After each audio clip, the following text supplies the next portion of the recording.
नमस्कार सर्वांचं Bharat musical YouTube चॅनलमध्ये स्वागत। आज आपण हार्मोनियम तसंच कीबोर्ड्स हे वाद्य अगदी सोप्या पद्धतीनं आणि कमी वेळेमध्ये चांगल्या पद्धतीनं कसं वाजवायचं याची माहिती घेणार आहोत। तर सुरुवातीला आपल्याला हार्मोनियम मध्ये तसंच कीबोर्ड्स मध्ये जे स्वर आहेत त्या स्वरांची माहिती असणं गरजेचं आहे। त्यासाठी पहा, आता हे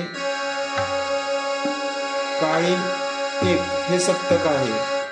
तर या सप्तकामध्ये एकूण स्वर 12 असतात। त्यामध्ये 7 शुद्ध स्वर आहेत। त्यानंतर ज्याला आपण सा रे ग म प ध नी आणि पुन्हा एकदा सा येतो। तर असे 7 स्वर आहेत। हे शुद्ध स्वर आहेत।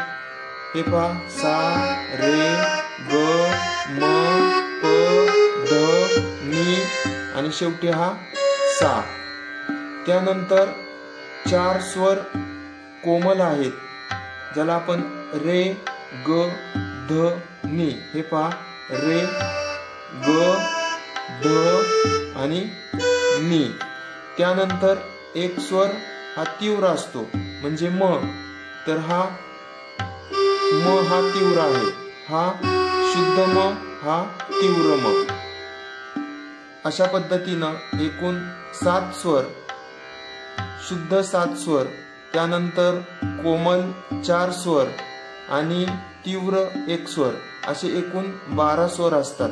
तर या स्वरांची माहिती असणं आपल्याला फार गरजेचं आहे। ही माहिती आपल्याला कशी वाटली ही कमेंट्स करून नक्की कळवा आणि चॅनलला लाईक करा, सबस्क्राईब करा। ओके, धन्यवाद।